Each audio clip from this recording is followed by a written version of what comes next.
Что делать?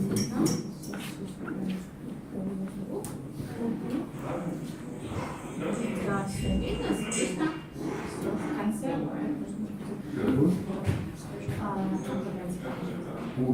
Да. Понятно. Ну, если что, мой номер у вас есть. Где-то вы писали письмо. Да, и в этом в подписи есть. Хорошо. Все. Хорошо, листочек я пущу. А слышите вы онлайн? Да, слышу. А, вы слышите? Да. Вы да. знаете, что? Все. Онлайн? Я на ютубе все вижу, слышу, да. Спасибо. Здравствуйте. Меня зовут Дмитрий Шмелькин. Я представляю лабораторию математического моделирования Хуавей. Вот это наш такой логотип. Значит, эта лаборатория существует уже где-то 13 лет. Занимаемся мы самыми разными задачами телекоммуникаций исторических, в смысле индустрии и прочими разными. Вот сегодня мы будем также говорить про облачные технологии. Но вообще мы занимаемся математикой, это лаборатория, по сути дела, математическая. Очень много людей с разным математическим бэкграундом, в том числе выпускники и преподаватели математического факультета Высшей школы экономики. И, в общем, основная тема исследования – это оптимизация, дискретная, стохастическая, всякая. Но рассматриваются специфические задачи. Я пришел не один, со мной будет Степан Романов, который будет представлять одну из тем. Кроме того, Сергей Александрович Локтев, давний, я бы сказал, старейший преподаватель матфака. Я так понимаю, что это с самого начала, да? Ну, почти. С 3-го года существования факультета. Вот, который у нас работает при этом. И Алексей Лавров, выпускник, защитившийся на матфаке, тоже у нас работающий по одной из тем, которые представлены. Кроме того, эта встреча это также некоторые мероприятия дополнительные в рамках попытки нашей лаборатории как-то выйти навстречу к студентам математического факультета и предложить какие-то курсы. Значит, у нас 2 курса читаются прямо сейчас, и читает их, соответственно, один курс по передаче информации в телекоммуникационных сетях, и Сергей как раз завтра читает очередное занятие. Есть ли люди, которые ходят на курс Сергея? Один человек есть. В общем, если что, приходите завтра в час, аудитория 109, также онлайн. Вот. Значит, и другой курс по оптимизации, понимаемый как универсальный метод оптимизации, основанный на идеях и солверах. И Алексей вместе с Дмитрием Мархиновым читает этот курс. Если люди, которые ходят на курс оптимизации, 2 человека. Ага. Ну что ж, может в онлайне есть еще люди, которые ходят на один или другой курс. Вот. А еще будут 2 курса в весеннем семестре. Я буду читать курс по алгоритмам. Он будет называться «Алгоритмы как математическое исследование».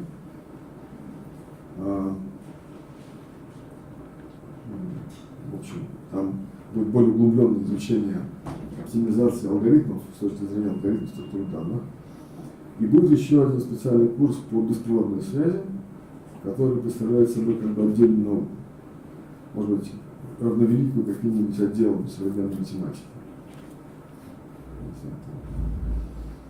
Каким-нибудь отделом дифференциальной геометрии, вот беспроводные сети. Это примерно, ежегодно публикуются тысячи публикаций, статей на эту тему. Вот.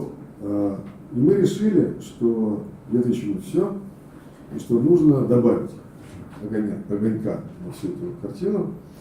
И мы хотим предложить, помимо образовательной программы, еще и исследовательскую работу.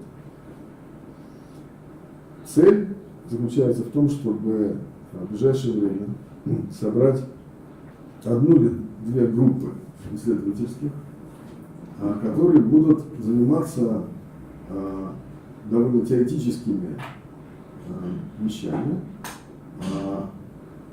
в рамках, в направлении двух достаточно интересных тем. И, собственно, основная часть сегодняшнего доклада я буду рассказывать про одну тему, а Степан расскажет про другую тему. Вот. Идея в чем? Что вообще у нас много всякого сотрудничества с академическими и исследовательскими институтами.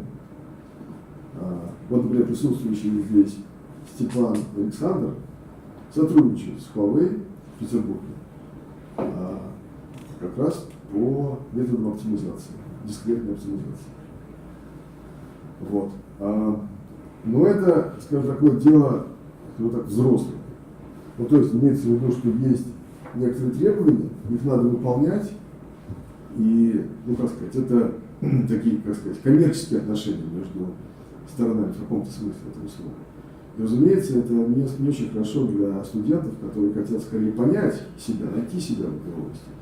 И мы решили предложить более открытый формат сотрудничества, когда мы обозначаем тему и хотим собрать группу, целью существования которой является изучение этой темы, возможное нахождение личного интереса в этой теме, в дальнейшем развитии этой темы. А уже потом, если такая группа будет состоится, с этой группой уже можно заключать более такие, скажем, взрослые договоры и отношения. Вот. Естественно, в этой группе должны быть не одни студенты, должны быть и преподаватели. Но традиционно на матфаке с активностью преподавателей не очень хорошо в этих областях. Но вот есть у нас Василий Геннадьевич Горбунов, с которым мы взаимодействуем по одной из этих задач. И, собственно говоря, результаты, которые я представлю, отчасти связаны с работой его группы, эту работу мы предлагаем продолжить в разных форматах. И вот в формате, о котором я говорю, и может быть также в формате более взрослых сравнений. Потому что тема неисчерпаемая, на самом деле, она большая. Вот. Поэтому что мы предлагаем? Мы предлагаем сначала найти какое-то взаимопонимание среди вас, студентов. Если оно будет найдено, если вы захотите этим заниматься, то отдельно я буду взаимодействовать с руководством факультета. У нас есть полная моральная поддержка Саши Скрипченко, что это нужное дело, что можно найти заинтересованных преподавателей, которые будут с нами работать. Да? Но в принципе это дело скорее студенческое, чем дело преподавателя. Ну, потому что это новое дело, и всегда молодежь более открыта к каким-то резким разворотам в карьере, чем более почтенные преподаватели, которые, конечно же, знают, чем заниматься в жизни, и не нужны никакие компании Хуавей, никакие лаборатории математического моделирования, чтобы выяснить, чем они собираются заниматься в ближайшее время. А молодежь, как я понимаю, обычно в поиске, хочет понять, что им интересно в этом. Вот мы предлагаем некую тему. Причем, несомненно, каждая из этих тем может быть развита и в плане сотрудничества, допустим, с индустриальными партнерами, таких как Хуавей, и в плане чисто академического исследования. То есть по всем этим темам публикуются статьи, защищаются диссертации, но, должен заметить, крайне мало в России. С этим связана определенная проблема. Есть школы, любящие дискретную математику вообще, в частности в Сибири, хорошая школа. Вот Степан Александр представляет, как меня больше иркутскую школу значительно. Иркутск, Новосибирск, Омск, там больше интереса к таким вещам. В Москве исторически так сложилось, этого меньше. А мы все-таки московская организация, и нам нужны московские люди, чтобы с ними взаимодействовать. В общем, все это открытые возможности, все это можно развивать в всех направлениях, был бы интерес. Ну и, собственно говоря, если есть какие-то вопросы, вот на этом этапе я готов на них ответить на русском. Если таких вопросов нет, я перейду к изложению одной из этих тем и буду уже говорить по-английски, потому что Бруно хочет это понять, и на русском ему трудно слушать. Есть ли какие-нибудь вопросы?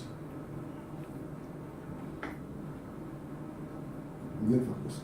Замечательно. Ну что ж, давайте начнем. Сейчас буду учиться перелистывать. Вот так что ли? Ой. Ой. Можем. Так. Слайд-шоу.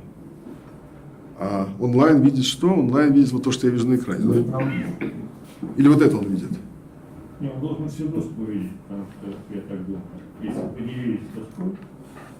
Хорошо. А если я отменю слайд-шоу, как это отменить? Интересно. Он там положен есть. Кто?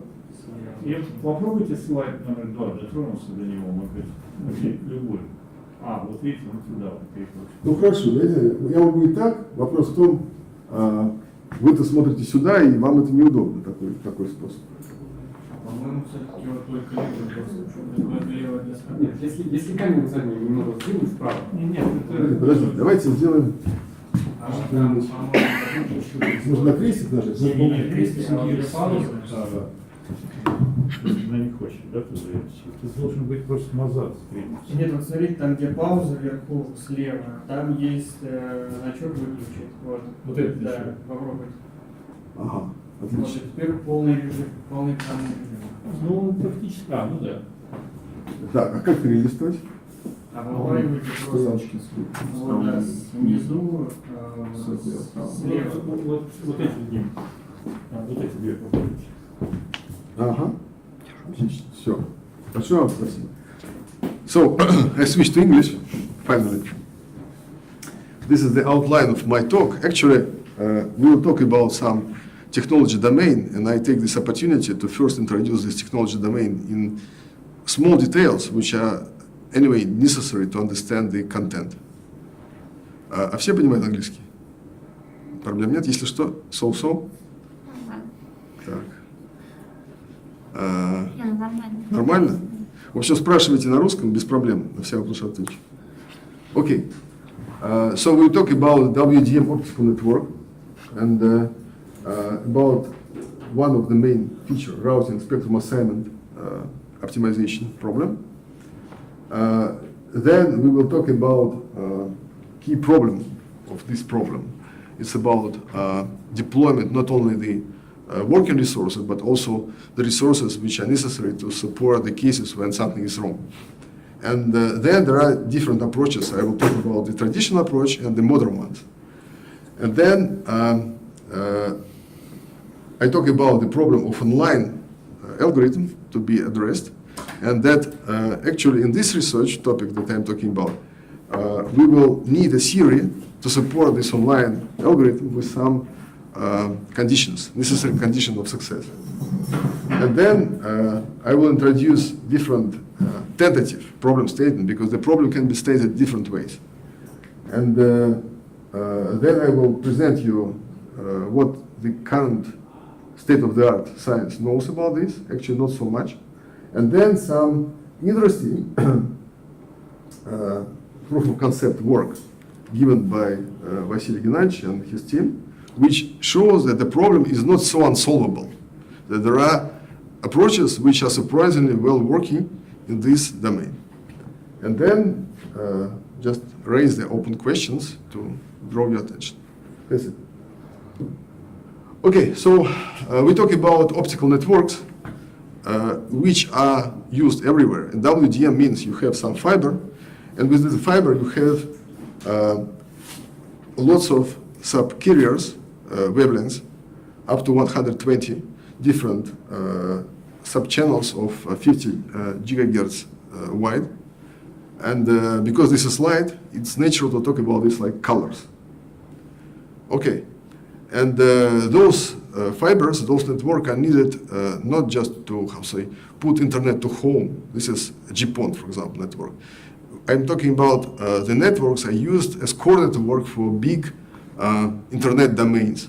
For example, some automated domain of, for example, the whole of Wimpelcom network in Europe.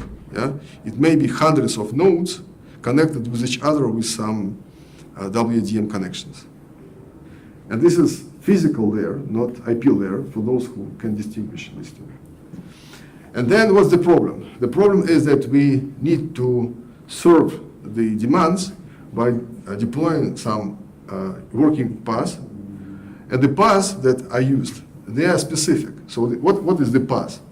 It consists of several, in principle, different colored passes, each of which has a specific color. It means using specific wavelengths, probably different in different segments. And the main critical feature is that every path should be reachable. Because what is it actually?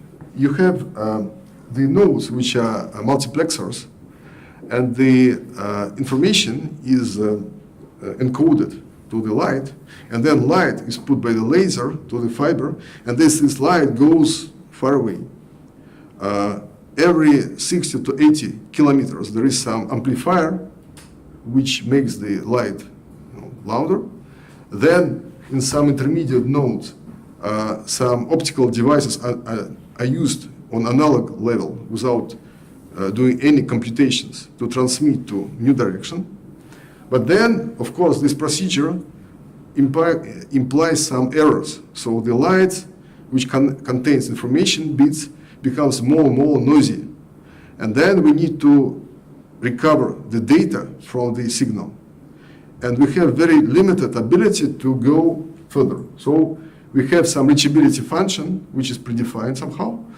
And this reachability tells this path is reachable, but if we append one more link, it will not be reachable anymore. So we know this. This is information in some kind of function. Yeah, this is commutation like this. Then what's the problem? I mean, the very first problem with this domain is you have the network topology. We call it topology graph. This is the graph of connection themselves. So we have nodes connected with fibers. And we have the known number of colors per link. We have the set of demands with their sources and target nodes. Typically, you should think about this like there are much more demands than nodes and paths. As usual, you have more passengers than the buses and the cars, right? So the demands are like passengers, and the connections like transport. And you have this reachability function is given. For example, it may be linear, what we call linear. We have some additive metric assigned to every link, and then we add sum up over the link, and then we say the path is reachable whenever the sum over the path is below some threshold. Maybe not linear, but it doesn't matter so much in this problem. You have the concept of light path, and then the typical problem is to place working paths for the maximal number of demands such that they do not have any collisions in resources. So for every single link, different colors assigned to different demands. This is natural. Well, the problem is absolutely trivial in formulation, but maybe you will be surprised that this is NP-hard problem. It means it does not allow the optimal polynomial algorithm to solve this problem. But there are different approaches. For example, one of the universal method to use it is solvers. For example, Alexander and Stepan, they developed what's called satisfiability solvers, like logical programming. There is also linear solvers, mixed integer linear programming solvers, which are, by the way, explained and explored by the course from Alexei Lavrov. They systematically use MILP solvers. But for this type of problems, the problem in MLP becomes of hopeless size, even for small problem. For small, why? Because, for example, because of the colors. The colors make the situation very cumbersome. Too many parameters.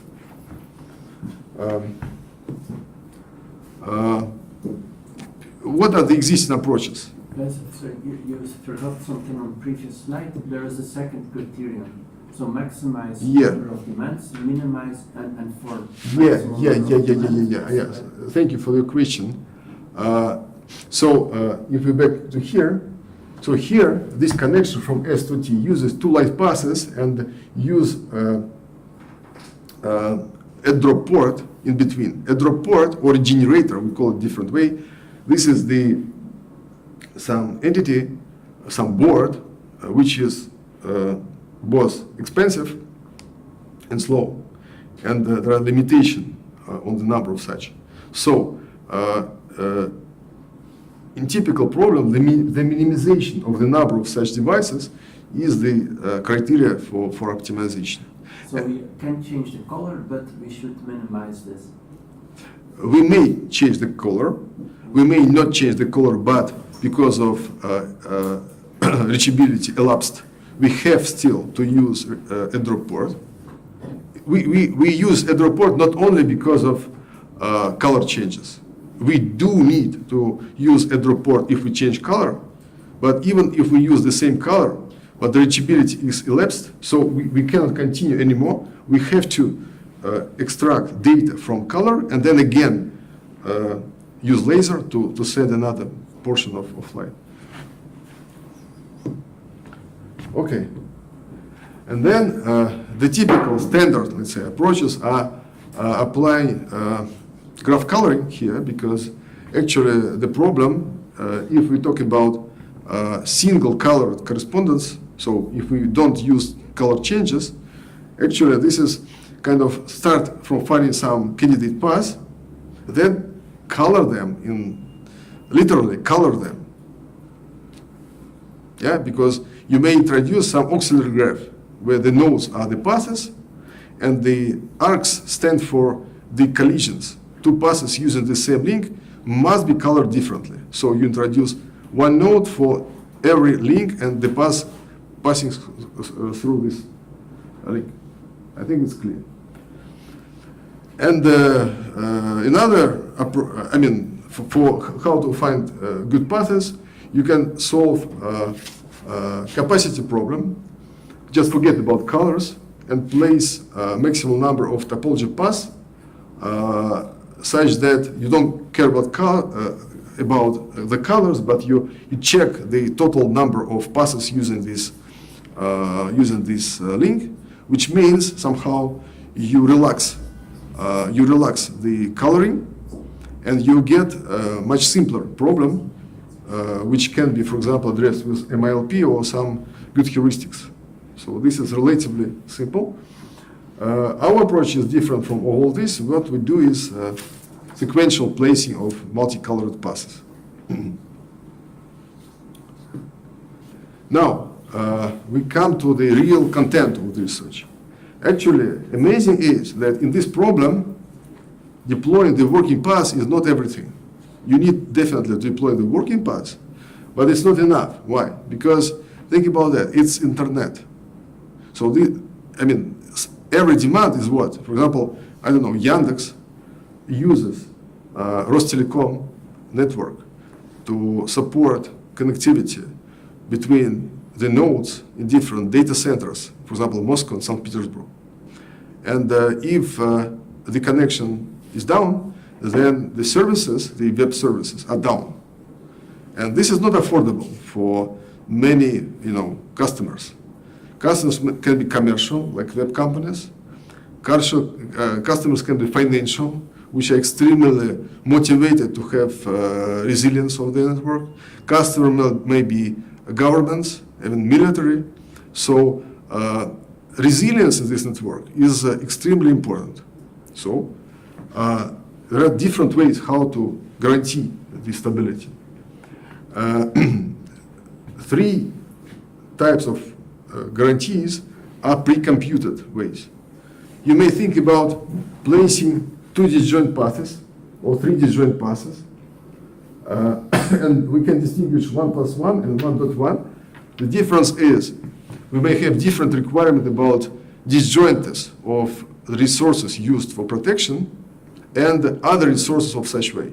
So actually, some resources may be used to protect several services altogether.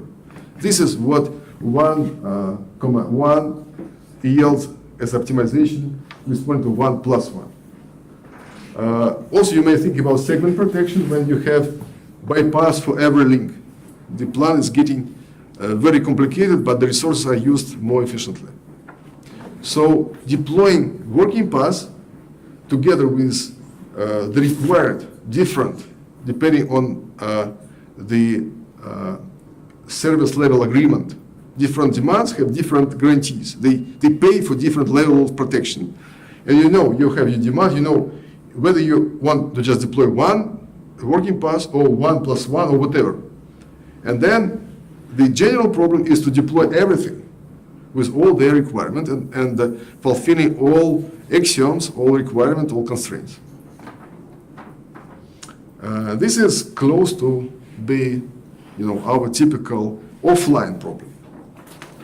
But how to say, the issue is that if everything is offline, we don't know what will be our exactly problem, and then we do what is called over-provisioning. Используем слишком много ресурсов для того, чтобы решить эту задачу.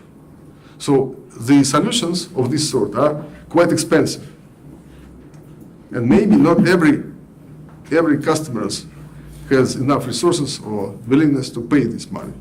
So there are another approach. This approach is a brand new approach proposed by Huawei, and it's very simple. Because the algorithms and the computational ability grow constantly, we may think about online ability. Just something dropped, and we, in place, in time, compute workaround for this problem. So how it looks like. So we have the link from A to B, which went down. I place different colors, meaning that I have n different demands which have used this connection somehow. So what I need to, for every color, it means for every different single demand, I need to do some bypass. I need to find it. And critical is I need to do it for as many as 120 different demands, as fast as 1 second for all computations. Well, 10 seconds is more realistic, and this is like very hard upper bound.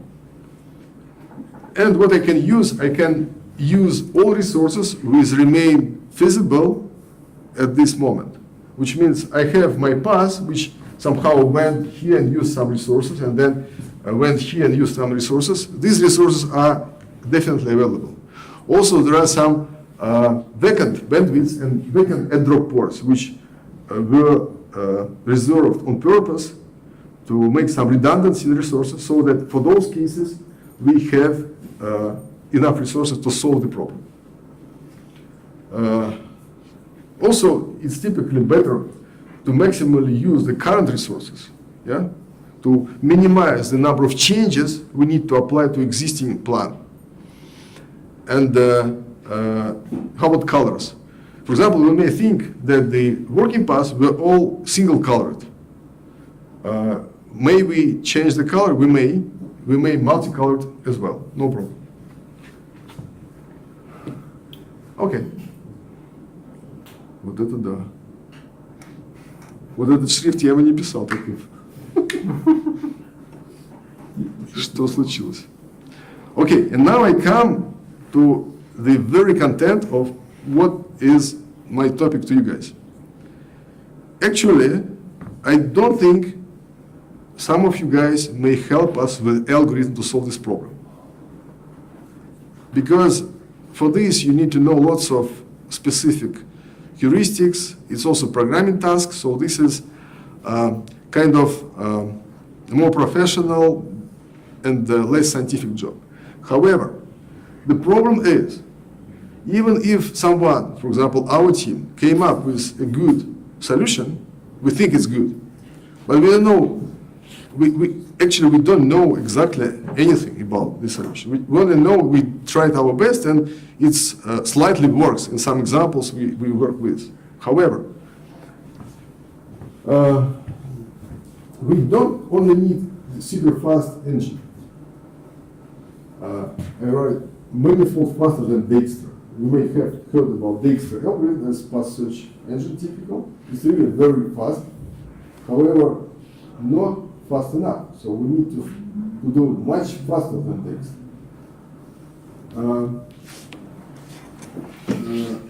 Ability to cope with issues of greedy sequential resource allocation. I think the idea is clear from Bruno, I will tell it in Russian, как это clear. Но дело в том, что поскольку мы решаем эту сложную задачу, и решаем ее сверхбыстро,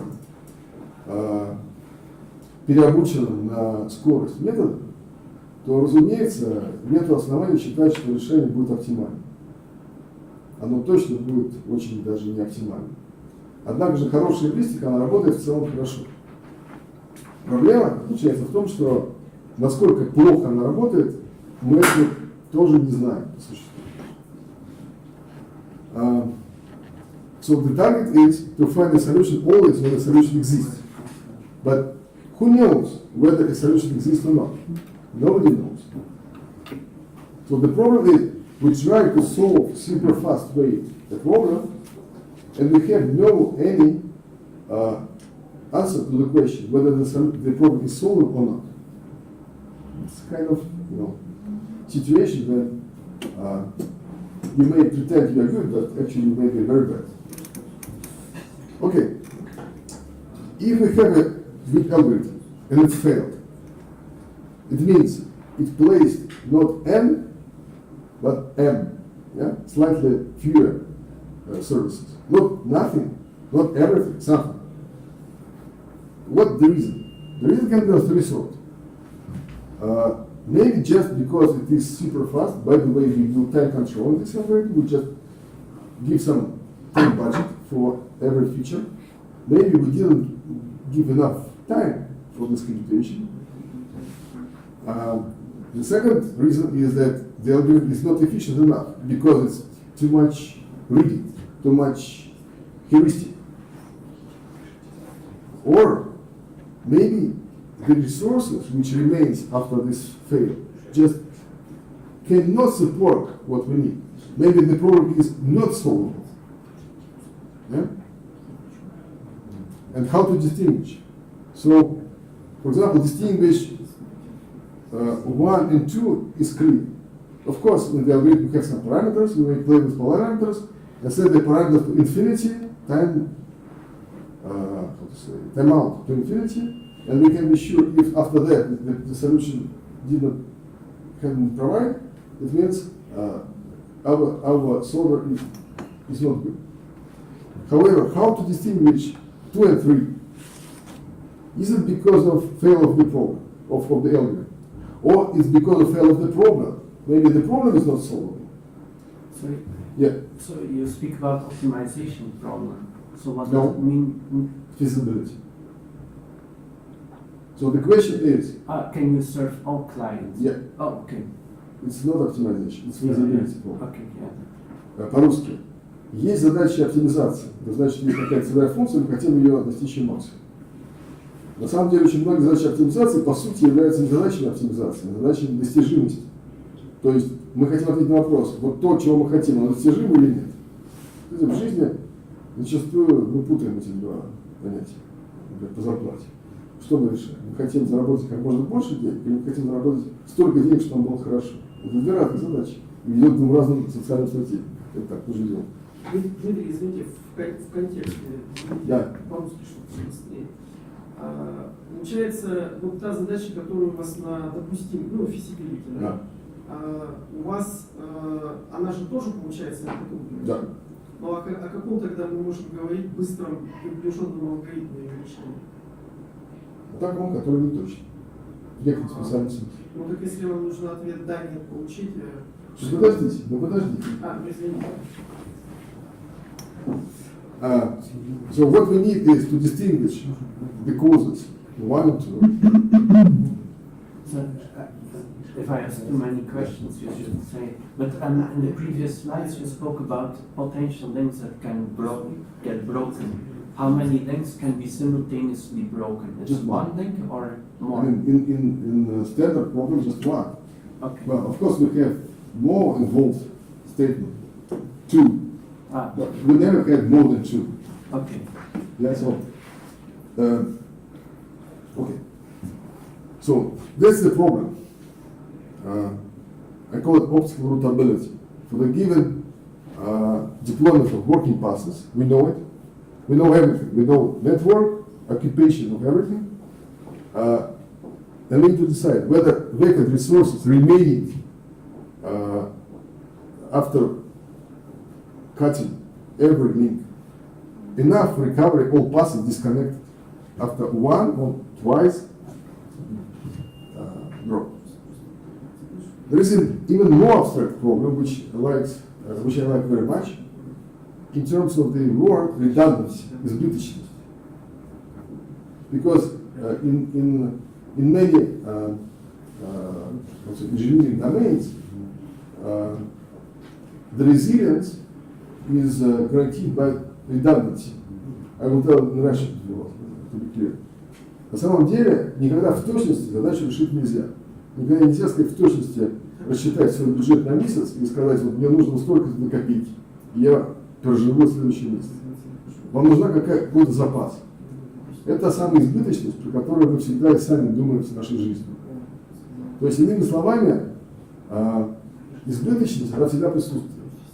Весь вопрос в том, можем ли мы оценить необходимую избыточность достаточно для того, чтобы задача была решена. То есть, насколько больше нам нужно ресурсов, чтобы мы были точно уверены, что это дело у нас не провалится. Александр, вот, например, вам формулировка. Она уже, тоже это трудно, но она проще. Я уже понял. Я на самом деле могу такую аналогию привести. Вот те, кто ЦЛП там, и ЛП, ИМПами занимаются, понятно, даже задача определения совместности системы ограничений, она уже выполнена, да? Но тем не менее мы какую-то конкретную задачу вот так формулируем, и всегда какие-то допустимые точки находятся. Нам нужно просто до какого-то оптимума дойти для нашей функции. Что-то находится, да. Окей. Кстати, я хочу заметить, вот, например, присутствует здесь Сергей, курс про телекоммуникацию. Курс про что? Про сигнально-кодовые конструкции и коды, исправляющие ошибки. Это тоже про избыточность. То есть мы, когда передаем информацию где угодно, в любом канале, мы закладываем, помимо информационных бит, мы закладываем определенное количество чек-сут, с помощью которых исправляются ошибки в информационных битах благодаря неточности канала. Вот в теории информации, в широком смысле, во мягком источном кодировании, в частности, вот этот вот разговор об избыточности, это прям вот то, что они делают. Но вот в ресурсных задачах на графах я такого не встречал. Нету науки об избыточности в ресурсах на графах. Она могла бы здесь быть. Но это как бы совсем со звездочек.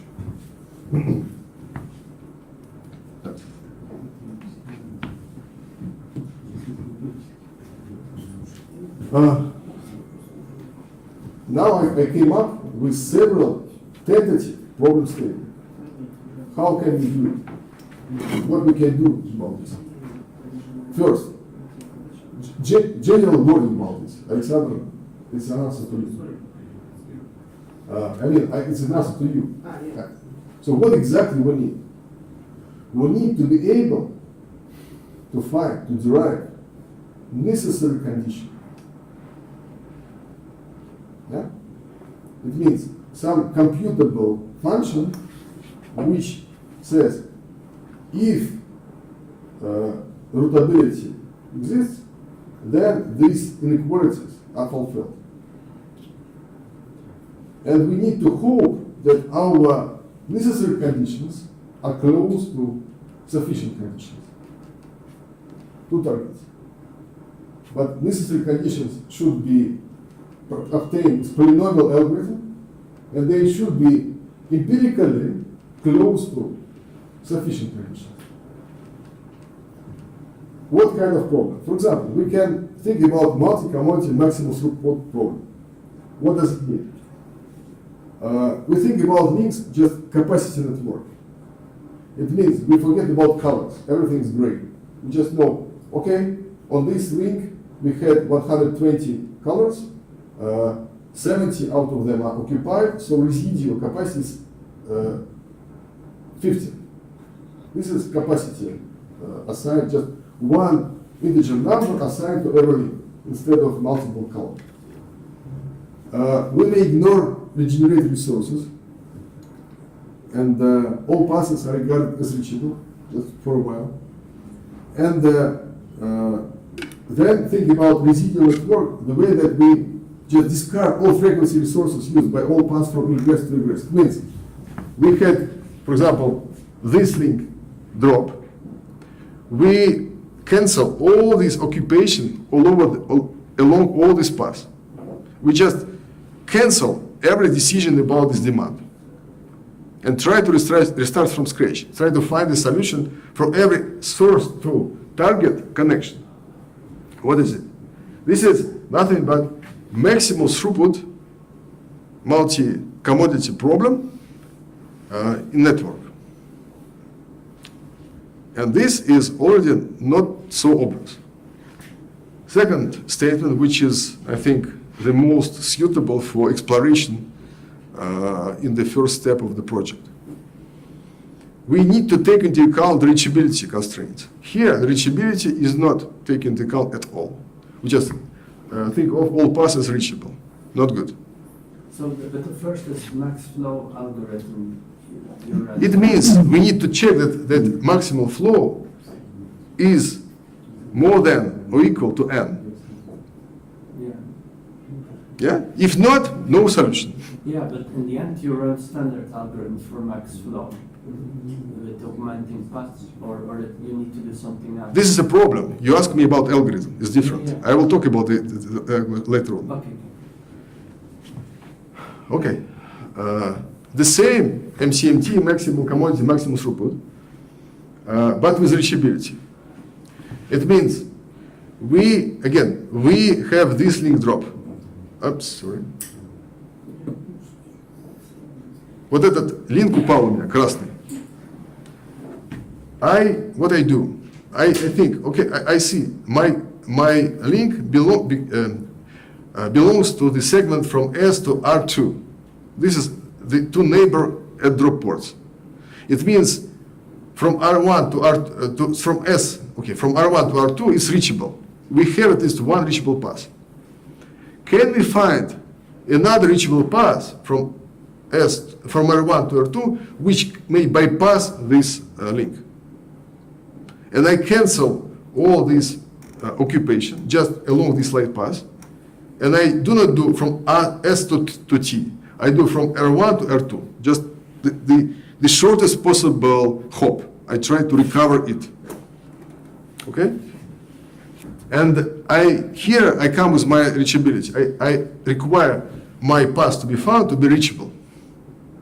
So the problem is, from such new correspondences, R1 to R2, not S to 2, and for canceling the resources along this previous path, can we find n disjoint reachable path or not? We can go further. We may think about regenerator count.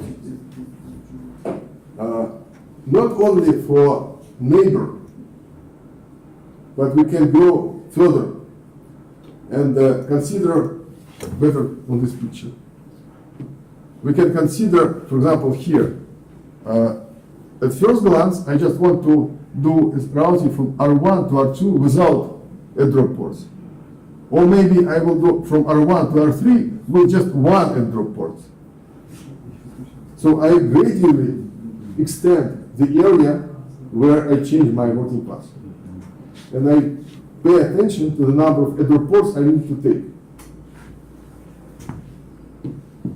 This is the content of the formulation number 3.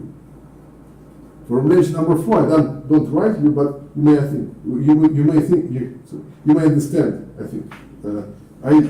I remember that I have colors. Not only gray, color by color. And also I think I need to think about disjointness. Same as previous, but if I need to recover, for example, protection path, which was deployed, I need to remember that my new path should again be disjoint from the working path, which was protected by the path to be down. Additional constraints.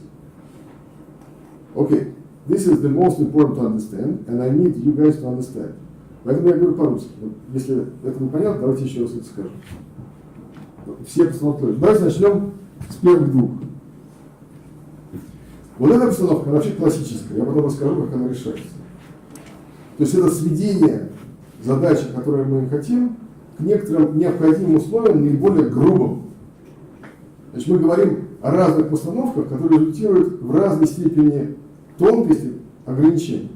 Чем они тоньше, тем они ближе к достаточным условиям. Чем они грубее, тем они дальше от достаточных условий. Это понятно. Вот грубая самая прикидка заключается в том, что, по крайней мере, у меня должны существовать n потоков ширины 1 между каждым сорсом и каждым таргетом. И штука в том, что вот для такой задачи существует приближенный полиномиальный алгоритм, про который я скажу позже. Причем довольно нетривиально. Вот эта задача уже что-то, про что наука не знает по сегодняшнему дню. То есть мы хотим не просто найти какие-то пути, но мы хотим, чтобы они были из класса достижимости. Как их учить?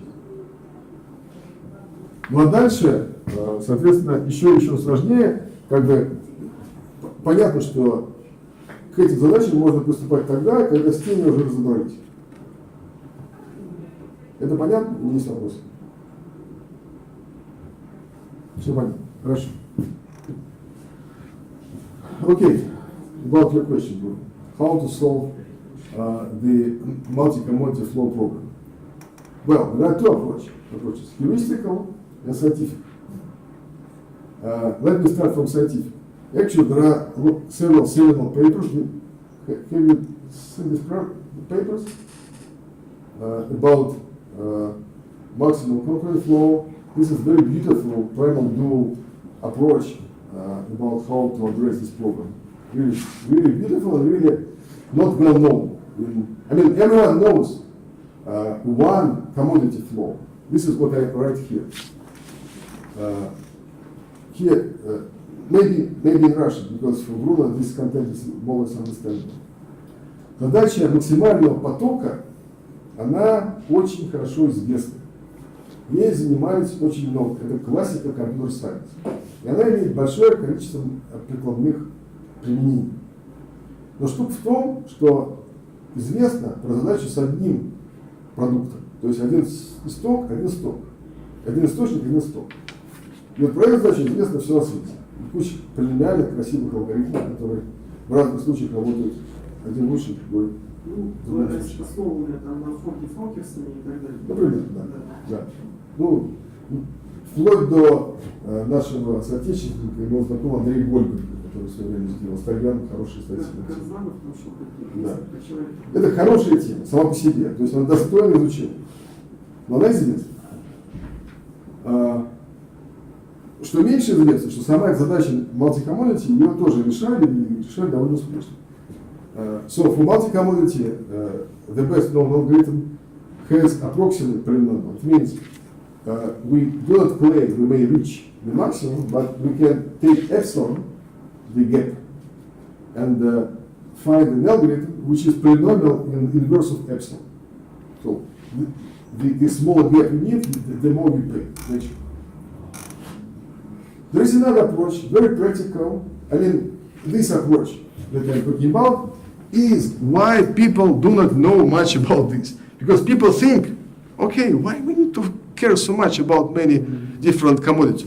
What we do? Okay, S1 to S2, S1 to T1, S2 to T2, etc. They think about super source, super target. And they think about additional infinite capacity links from super sink to all sinks, and from super target to all target. And then say, we need just one flow from S to T in this network. It's a reduction to standard problem. And this somehow works. But it doesn't work without some penalty, because there are very beautiful, very straightforward counterexample why it does not really work in many cases. Okay, and here I present maybe the most interesting part due to Vasily Gennadьевich and his team.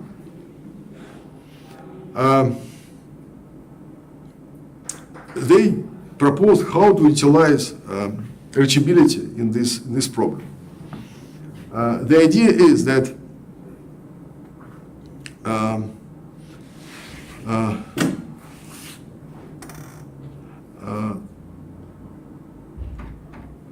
let's simplify a bit. Let's assume that our reachability is just linear. It means we have some weight, positive weight, and there is some threshold, max W. And reachable means exactly that the weights of the path is less than max weight. Okay? Then we consider such a supersync and supersource nodes, and we would like to build the maximum throughput from S to T, and how we take into account reachability. We solve another problem, yet another problem. We solve the problem of maximal throughput of minimal weight. So in this type of problem, let's say, so when we talk about just one single commodity maximal throughput, we may also have some additional parameters. The cost of the links, and then there is another problem. Find a maximal throughput. You may have plenty of maximal throughput subnetworks, plenty of set of paths which enable you with maximum throughput, but they have different cost. So the problem is to find a maximal throughput of minimal cost. And surprisingly, this problem is also polynomial. And then, with the help of this problem solution, we just formulate theorem 1, which says that rotability exists if we have a flow of the price n times max W.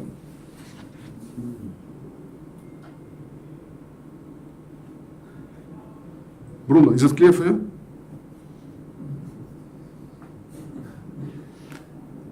We use the weights which define rotability as a cost. And we need the cheapest passes, right? And then we say, assume that we have a solution. Then we have n passes, each of which has the cost less than max W. Then the total cost of the flow is less than n max W. But what if we can prove that the cheapest flow is more expensive? So no solution exists. Yeah, and this is based on the ability to solve this problem, maximum flow of minimal weight. You can visit this Wikipedia page for this algorithm. Okay, actually it can be generalized to different reachability functions, but even in this form it's interesting. But there is also a gap between maximal throughput obtained by this trick and the real maximal throughput. It means whatever we do like this, it will be a necessary condition, but maybe too coarse, not accurate, because the maximal throughput in this sort is smaller than the maximal throughput in that full size. But what we can do, in fact, we need to connect S1 to T1. And it doesn't matter which of S1 is sync, S1 of T1. So instead of connection like this, we make reconnect like that. So we have 2 to the power n, different reductions of multi-commodity to single commodity. Я скажу это по-русски, чтобы было понятно. Значит, вот в таком сведении многопродуктового потока к однопродуктовому потоку есть решение, которое мы приняли. Мы назвали вот эти узлы источниками, а эти стоками. Но на самом деле их роли абсолютно симметричны. Это означает, что мы можем назвать стоком не вот этот узел, не этот узел, а этот. И наоборот, источником не этот, а этот. То есть перекинуть вот это ребро сюда, а это ребро сюда. То есть у нас есть 2 в степени n различных редукций многопродуктового потока к однопродуктовому потоку. И каждый из них дает нам некоторую оценку. И все эти оценки верны. И нам нужна просто самая строгая, самая сильная из этих оценок. Ну, может быть, просто это значит, что только нет, нам нужно больше, но, по крайней мере, лучшая из этих 2 в степени оценок, она лучше, чем то, что как бы любая дает. Это я сейчас тоже вам покажу. So now in English. So we may introduce some sigma, some 0,1 word of length n, and every sigma yields some upper bound. And then we need just make the medium of all of them. But how to know whether we fulfilled necessary sufficient conditions or not? Как узнать, наша задача все-таки разрешима или нет? Мы имеем какие-то условия, но проверить-то как? For this purpose we have... Yeah, it's clear. You can Russian. It's clear for you, Yeah. but not maybe to everyone. Yeah, but you can say in Russian if you want. Окей, thank you. То есть у этой задачи на самом деле есть метод решения. Метод, который нам сам по себе не годится, потому что он очень медленный для приложений. Но для исследования он годится.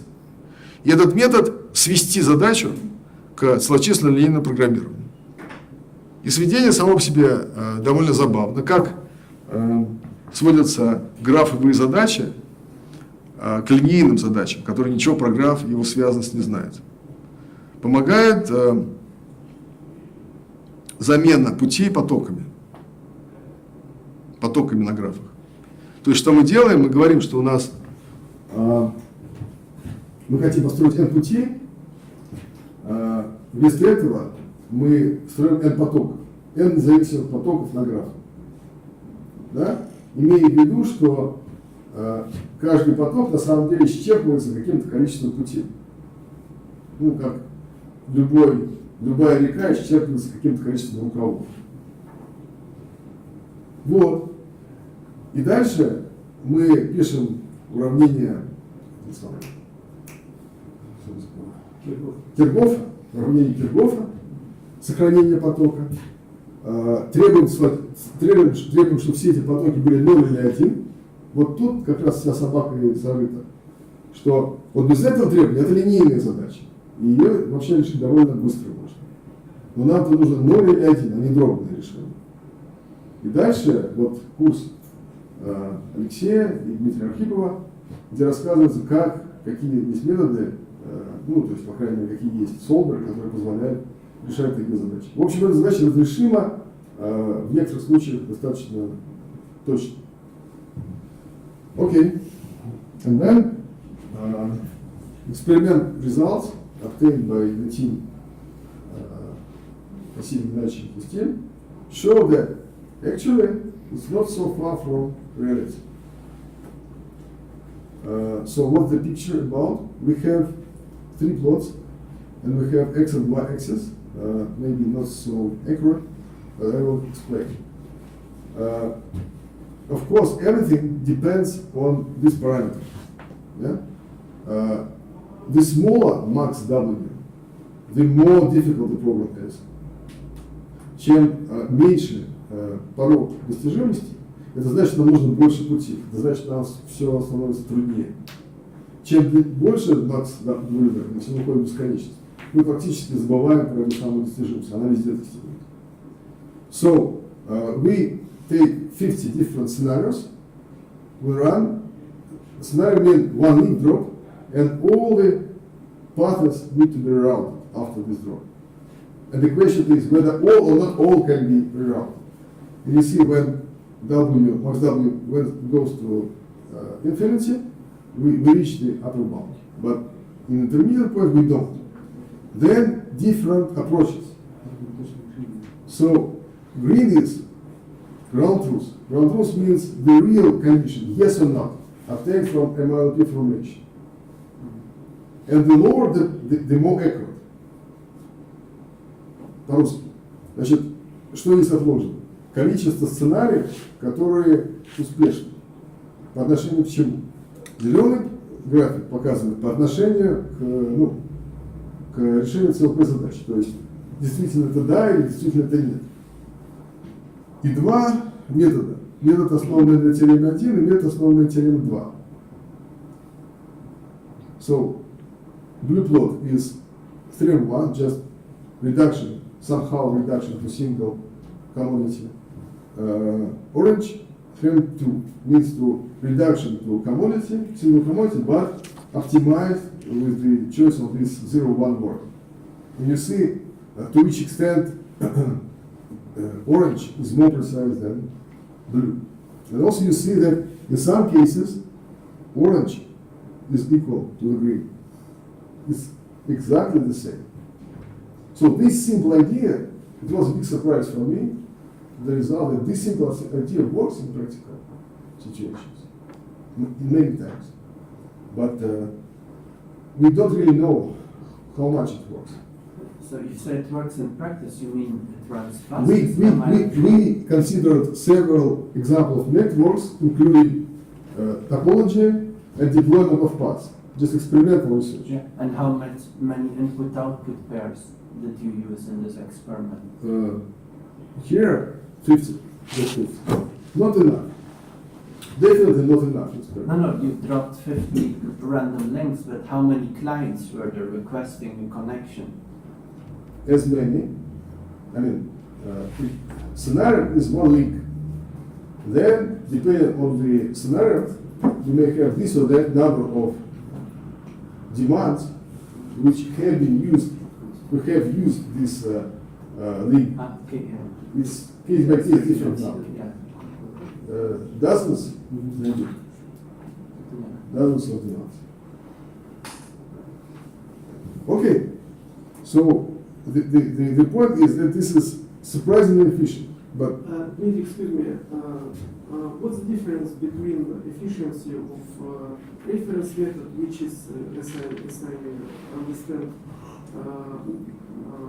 integer linear programming solver, and methods based on heuristics, which you see the difference. you Do you understand the plot or not? скорость. Скорость быстродействия? Да. No, we don't ask about the speed.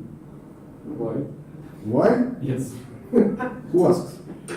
Okay, because typically first you need to provide some algorithm which kind of solves some problem. Yes, I understand that. Okay, let me say, all algorithms which have been used are either polynomial, like maximal floor, or some fast heuristics. So I don't think it's really a problem of speed of this algorithm so far. But in several times, Huh? in several cases,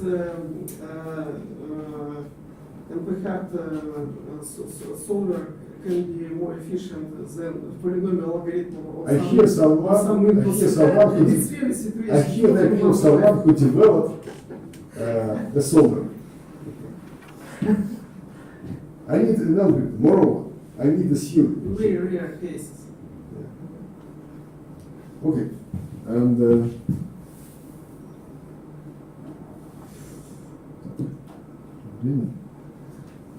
okay, so this is open questions to be addressed.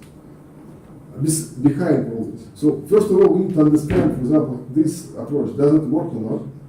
How much it works? Too few examples done so far. Then, it's interesting program in itself. okay, we know that the problem is proved to be unsolvable. But can we visualize the obstacle? Can we show why it's not solvable? It's important. Why it's important and why it's possible to address. First of all, it's important because think about that. You came up with some algorithm, fast algorithm, which solved the routine problem. And then your partner, for example, the customer, he gives you scenario, and you take from your pocket another one, you say, okay, this scenario is not feasible, I know it. Withdraw your scenario. You say, why not feasible? Prove me. You need to prove it. So, in this situation, it would be better to be able to show the very clear, explicit reason to not feasibility. Why it's possible? Because in the network flow situation, there is a duality. You may think about maximal throughput, or you may think about minimal cut of the network. And this is equivalent in that context. So you may say, okay, I take this 0, 1 weighting of my nodes, and the total throughput from 0 to 1 is less than throughput I need. Proof. But not necessarily this kind of proof can exist here, because we take into account reachability. How to take into account reachability in this context? How to make it visible? Another problem. Okay, we know the problem is not solvable. It means our set is not solvable, but maybe some subset is solvable. Definitely some subset is solvable. Can we come up with some polynomial algorithm which will find out the maximum feasible subset out of this set, which will be practical, interesting.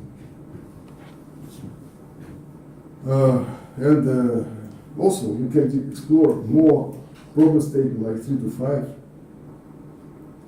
And this is the statement: we need 3 to 5 students, 1 lecturer, and then someone from our side, maybe me and Alexei, will support the work of this team.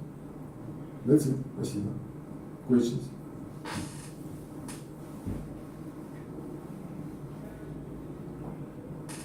Кто хочет записаться? Дмитрий. Вы, Александр? Нет. I have a question in Russian to be fast.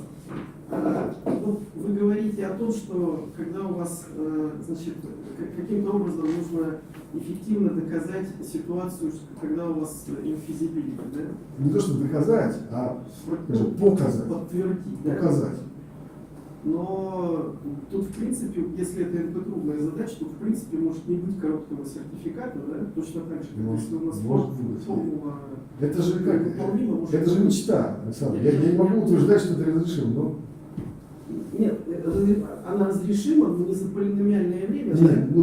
Может быть, вот какой-нибудь хороший ЦЛП. Вы поймите, пожалуйста, тут ведь даже определения нет. Что значит, что за гомологическое препятствие мы ищем? Вот как его назвать?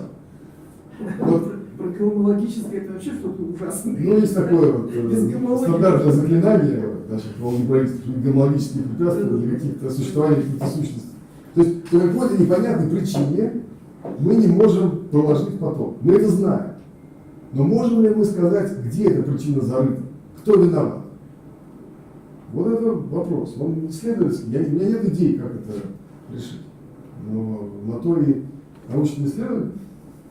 Но если вы докажете просто несовместность вашей системы ЦЛП констрейнтов, то все, нормально все. Послушайте меня, пожалуйста. При этом условии. Вы имеете в виду, что ну да, это можно, но всегда может быть, это и медленно, может быть недоверие.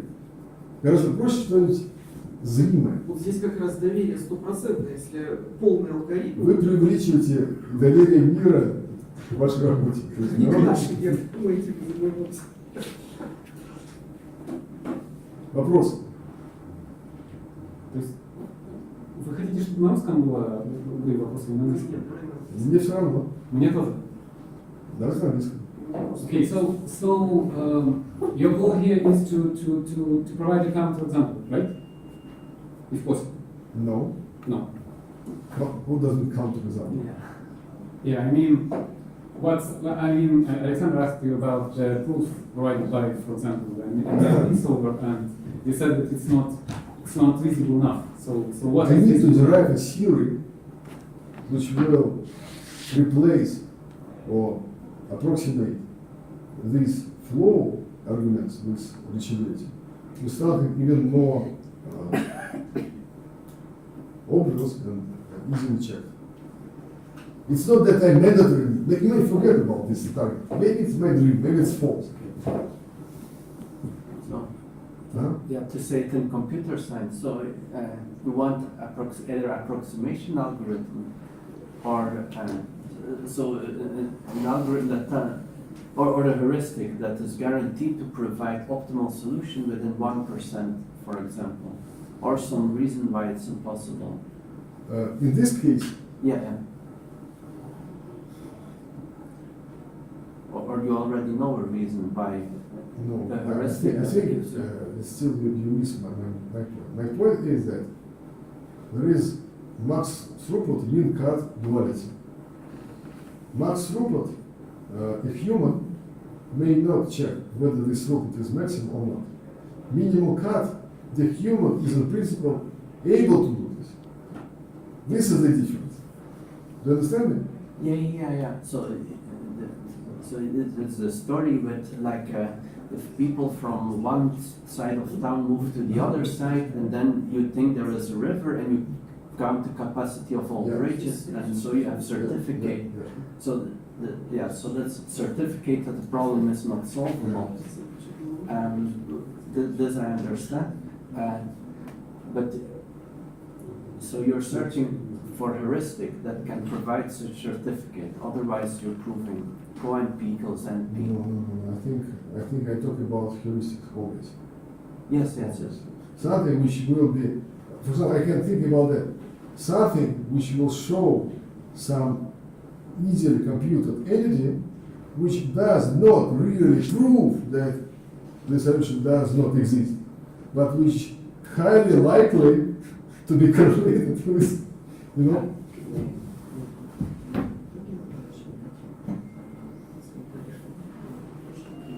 Вопросы со стороны студентов.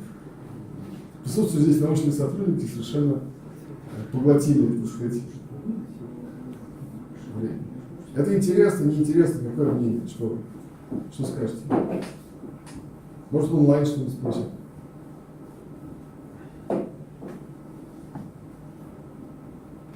Хорошо.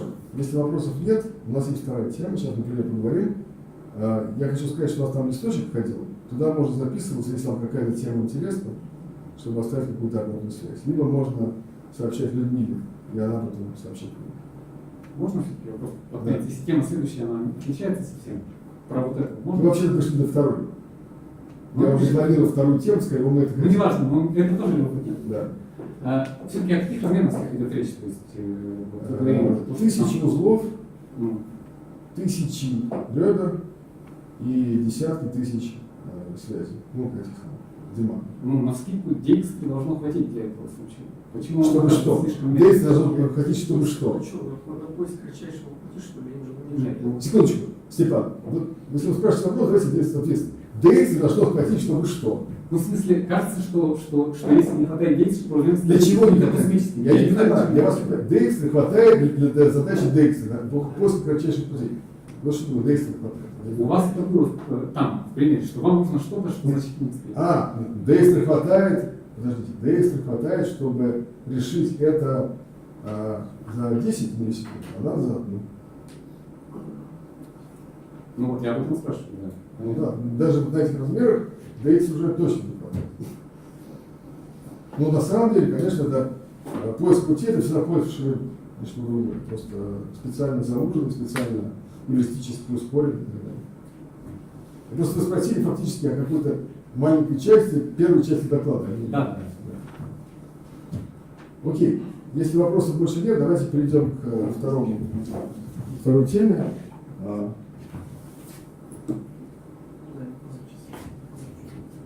я напомню, что присутствует здесь Степан Романов. А где?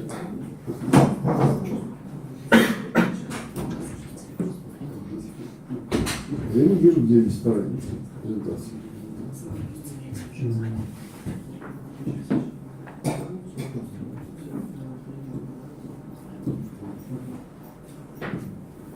Машину очень ставят.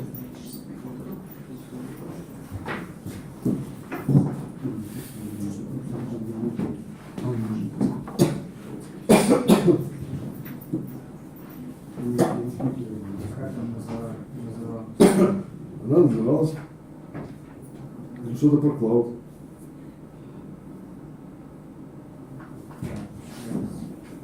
Сюда вообще... Людмила загрузила с почты, как я отправил. Да, ура.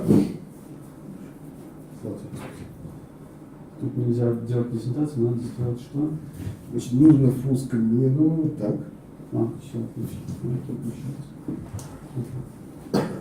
So I'll continue with let me start from scratch. My name is Stefan, and I'm here to present you the problem from the cloud computing. The problem is about discrete optimization, probability theory, and mathematical statistics. So what I'm going to do, I'm going to tell you where the raise of the problem. We try to formulate it. We to take a look at the proposed approaches. We compare these approaches, and I will tell you what to expect from this, like problem from the students who are going to work with this project. So I like to think about this problem from the client side. What we're dealing with in the cloud. Web clients, what we want, for example, to arrange some hard calculations, but we don't have a computer for this. Or we want to work in some specific operating system, but don't want to spend time to install this operating system. In this case, we can go to the cloud provider and ask him for services. When you go to the site of the cloud provider, he will give you the list of the possibilities of resources which you can rent. They're different in amount of cores in CPU, the amount of RAM, etc. So you make a choice in this list and get access to your new system. How does it look from the provider side?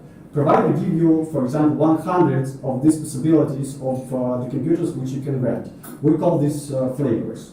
And you need to put all your virtual machines into the least number of hosts possible. This similar problem is known as the bin packing problem. So what the problem? And here, this simple example when you have a host with 3 CPU cores and 2 types of flavors. So and here 2 users which rent this type of flavor with the size of 2 cores, and 3 users which use this 1 core size of flavor. And these flavors is about 100 in a typical cloud provider. What does let's say this problem can be solved. So we can pack all the virtual machines into the least number of hosts. But what providers don't like that, for example, the guy who rent 2 core virtual machines, in reality, the most time it uses like 0.5 cores, so much less than it is expected according to the flavor. And the goal is, can we arrange packing not based on the amount of cores, amount of resources that the user paid for, but based on its real consumption. And here is our picture, but with an illustration of real consumption of our virtual machines. So what if we put all these virtual machines with the same server? Obviously, the amount of the resources which the clients paid for is much larger than the size of the host. But we can minimize the number of hosts which we must to support and to take a look at. And there are different people who solve this problem, but they use it not like very intelligently. So they take a look on the real consumption or utilization of the virtual machines in the moment, and if some of the virtual machines rises to the higher level, they just move it to the empty host. an empty space to like allow it to use the amount of resources which he paid for. But it's not very. This work are like very popular. The most popular two authors is Beloglazov and Bayev who work on this. So they percept the utilization of the time series and work with this. Advantages of this approach: we can use less hosts than we need previously when we packed based on flavor size. And drawbacks: there is high risk of hotspots when user try to use his real form course which he paid for, but there is no resources on the host. What we would like to do: we would like to provide some guarantees. So we would like to treat the utilization as a random variable, and to see that the sum of random variables is less than hot capacity with some given probability. At the same time, we would like to maximize the overcommitment ratio. So the ratio is the sum of the flavor sizes to the host capacity. In this example, this ratio is 7/3 because we must provide 7 cores, but we put it in this server with the 3 cores available. So, and how people would like to solve this problem with some guarantees. Here is some example of the utilization of the virtual machines over the period of time. In this case, it's 8 days. This virtual machines flavor had 4 cores. But as we see, the maximum utilization is less than 1 core. So approximately 1 core in this period of time. And the first idea is let's use maximal usage over the period of time and say for the previous 7 days, and say that the next day the utilization will not be larger than this maximal usage.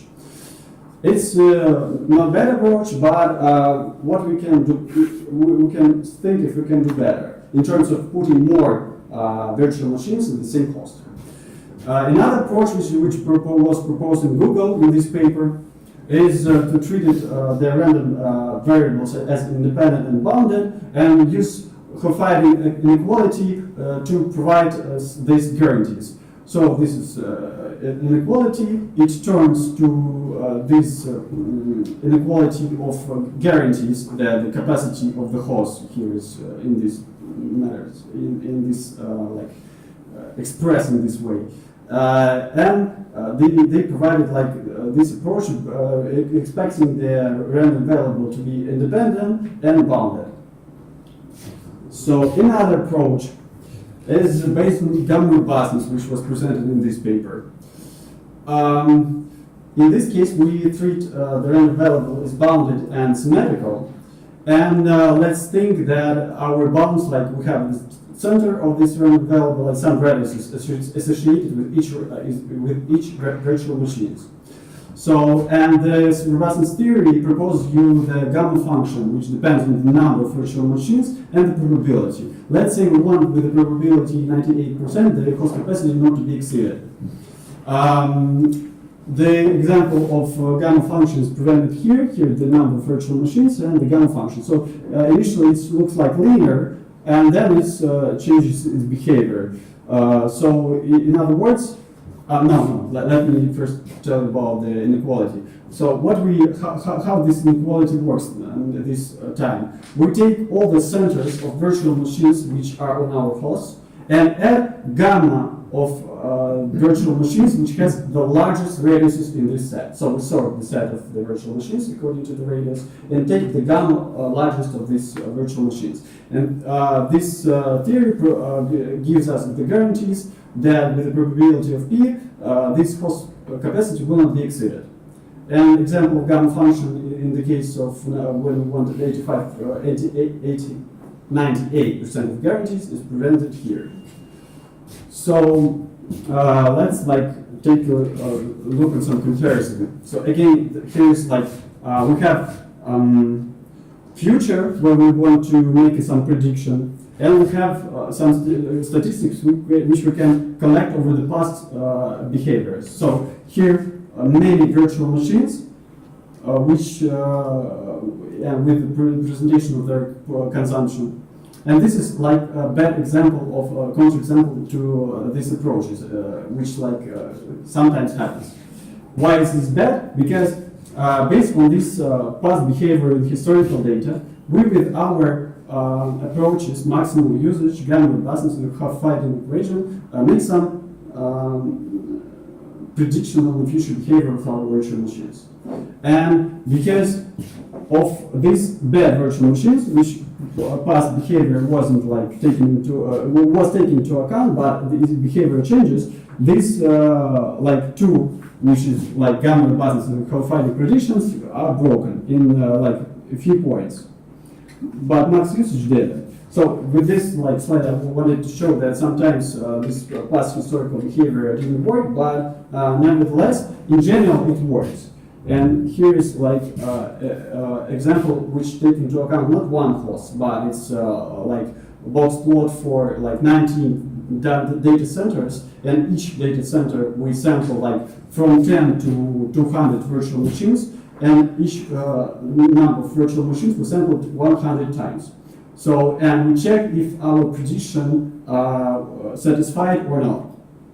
So, and we see here max usage, half-fighting, and gamma robustness approaches in terms of over-commitment ratios, which we would like to maximize, which tell us that how much more flavors we put into the host, and hotspots, which like tell us how often our prediction didn't work. And as like expected, we see that in max usage, we see the less amount of overcommitment, so we save less utilization. But in terms of hotspots, it like provides us better guarantees. As speaking of half-fighting equation with gamma robustness give you, they are like very similar in terms of overcommitment ratio, but gamma robustness give better guarantees on the number of virtual machines. So, and I think, what we expect to do, actually we didn't want to restrict you in your fantasies and like ideas, but probably you would like to find some more generalized approaches to these mathematical distributions, or probably you would like to work on some statistical analysis and take it, for example, into account some correlations between variables, or probably like propose some division into groups of virtual machines which you want to combine in some other ways. Or you probably want to find some other field of mathematics which will be applicable to these problems. I don't know how it will be, but probably you have an idea. Or any suggestions actually work for us. So if you have something in your mind, you can share. So I think that's it. Thank you. Questions? I have a question. Gamma robustness is a theorem, right? Can you please scroll right to gamma robustness theorem?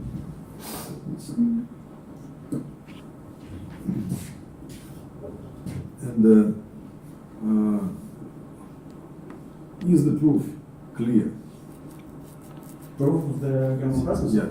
I didn't dig into details. I just take it as a result. Don't you think that at least someone needs to take this theorem, understand it, and maybe relax some of the conditions or replace them with more useful?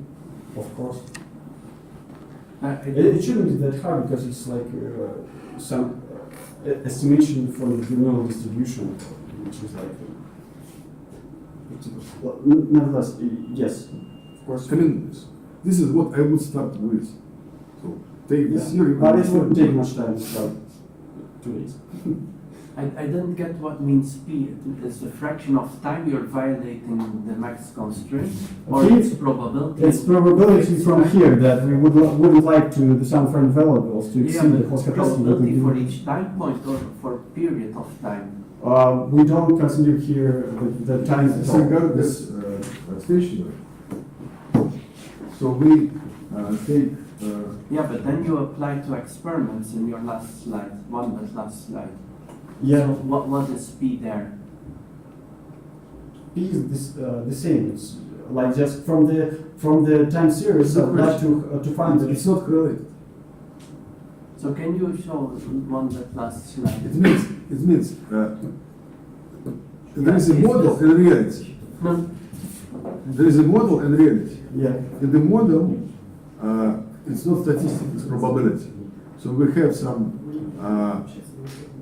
distributions, like empirical distributions, Yeah. and then we ask a question about those empirical distributions, and we may have some deployment which probably in this theory has probability of collisions less than p. But it is not necessarily related to what we see in the experiment in the future. It's just an evidence that the experiment will be successful, right? I'm not sure that I understand the question. Empirical distribution that you extract from your statistics is a model. You have No, we no. don't extract any distributions from our statistics. We just don't know if these random variables are really symmetrical. So it's just Random let's assume variable. that there are. What is random variable? Random variable is based on some probability distribution. Yeah. So where you take this probability distribution from? But we don't take any probability distribution, which we don't work with probability distributions. So there is no empirical probability distributions here. Just What is random variable? What is random variable? No, it's theorem that holds for all random variables that are symmetric. So Yes. regardless what it is, What is the the random result variable? should work. The question is, Yes. which we guy don't in this see- speech is random variable? Like utilization, there are many of No, them. it's not random variable. It's not. It's statistic. Random variable. I get what you mean. Yes, but okay, yes. In this terms, you're right. I mean, you abstract empirical distribution. You think But that what I wanted to say that we don't use empirical density functions for these things. From here we just take this the bounds to this random variable, which we expect to be random variable. I mean that we didn't use you just take histogram. Yeah, we don't use the history. We don't use the empirical Okay. density. Your optimization problem. Can you show again? No, but you need expected value of the load of the user. So you infer the mean somehow. In these terms, we use. Yeah, in it's these the terms we left use. part of your sum and the confidences. You don't need to need histogram. Does I understand? Yes. Can you switch to the problem statement again? No.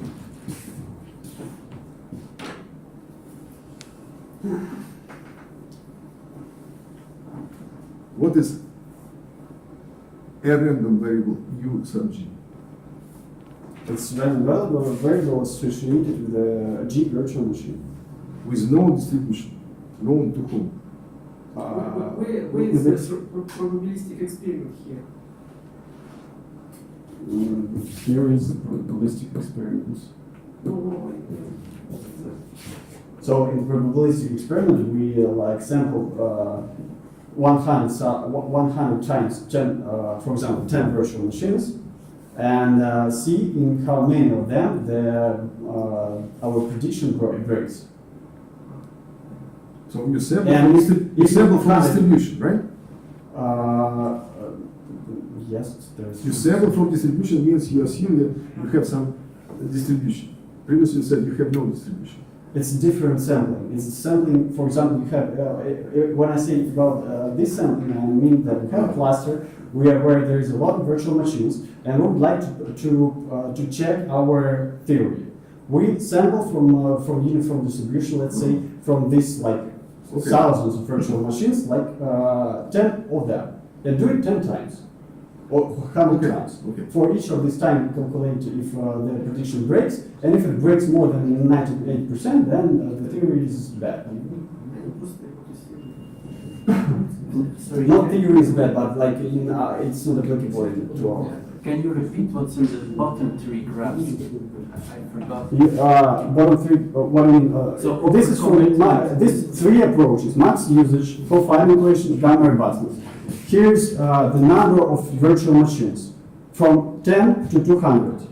here is the hotspots which appear and overcommitment ratio. Yeah, so the top one we want to be high, and sorry, can you say it again? The hotspots or what? Hotspots, it's like the percent of in how many test cases our prediction didn't work. We say that it is Failures. Hotspot is failures, right? failures. Yes, we made this time some prediction and check it here. Yeah, yeah. If here it fails, then it fails. It's -1. It failed. And so it looks like gamma robustness is better for large number of machines. For this, yes. Yeah. It looks like this.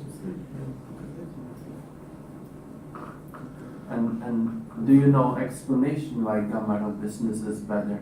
Is some independence that fails, like at the same time many users want to use virtual machines at maximal capacity or something? I didn't think about this, Okay. so I'm not ready to answer. Yeah. So maybe in the evening everyone goes to its virtual machines and sets up experiments, or maybe on the daytime if they do experiments during work. Yeah.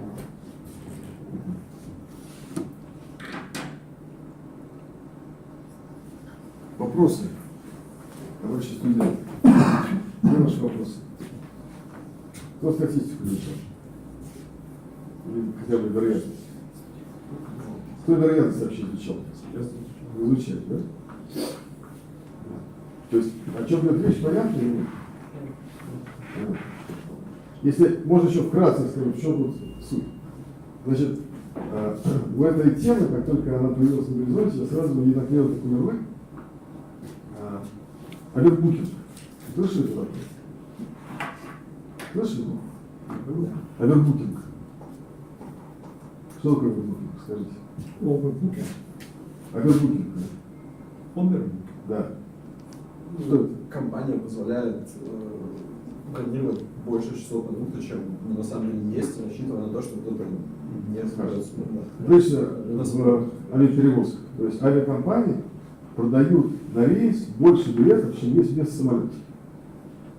Парадоксально, но таким образом они наилучшим образом заполняют самолет. При определенной доле этого овербукинга получается лучше.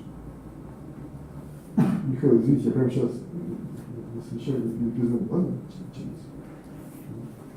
Вот. То есть они как раз исходят из того, что придет человек или не придет на рейс свой, уже с купленным билетом, это как раз некая случайность, случайное начинание. Не имеет смысла продавать чуточку больше, и видеть чуточку. Есть проблема. Проблема, что если придет N+1 человек, или N+2 человека, те, которые не сядут на рейс, им нужно платить неустойку. Не платят. Соответственно, есть оптимизационные задачи.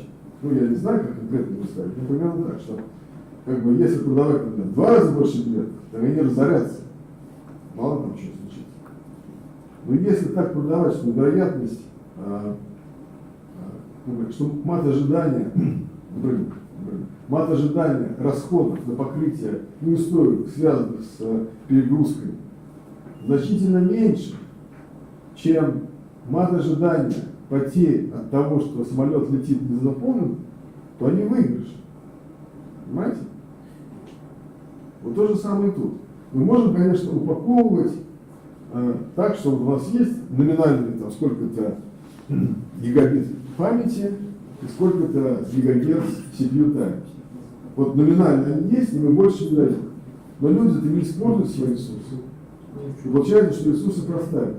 Это мало того, что не выгодно, это еще, между прочим, не соответствует той самой ныне доминирующей зеленой религии. То есть электричество работает, но не приносит никакого value, никакого смысла. Соответственно, можно в это поиграть и как бы упаковать больше, а получить, что все будет хорошо. Представляете, какая чудовищная игра? В 5 раз больше, да? Получается. Вот целый гумор опасности удается упаковать в 5 раз больше, имея не очень большой уровень отказов, типа там сколько-то процентов. По-моему, это интересно.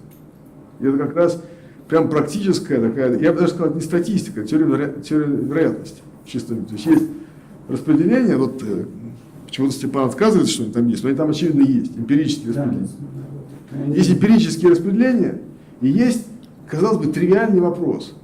Вот какова вероятность там, некого события, вы спрашиваете, что такое случайный эксперимент. Случайный эксперимент это, так сказать, сумма случайных величин. Какова вероятность, что сумма случайных величин превысит некоторый порог. Вот. И вот на этот вопрос вот эти модели отвечают с разной степенью точности. На первый взгляд мне непонятно, зачем там хефтинг, когда можно вроде как обычно Чернов баунд использовать. Кого? Границу Чернова вместо неравенства хефтинга. Ты можешь пожестче. Это самый Чернов, Хефтинг. Computer science, they say Chernoff, and mathematicians Hefting. It's a bit more, officially it's a bit more general. I meant that in this case, I guess maybe I'm mistaken, we deal with Bernoulli variables in fact. In this case, I think we don't need to use some conjectures the variables about bounds for these variables. So the variables are kind of continuous. It's how much is the user using? He pays for something, and then he can use up this amount, but in practice he uses less, and I guess it's modeled as variable, a real number. And so, so Chernoff bound official statement, but people mix a little bit. Sometimes in computer science, they sometimes say Chernoff for the proof-then bound. Chernoff has easier proof for. But Chernoff doesn't require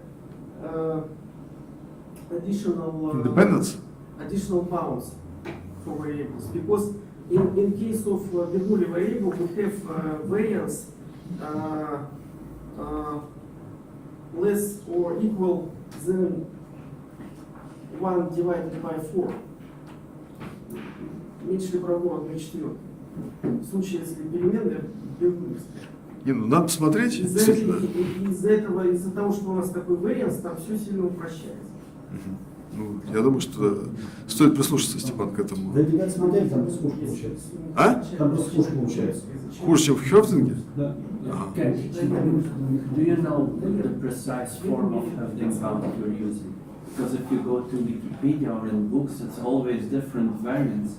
And you complain about some of them have variants and some of them use upper bound 1/4 for variants.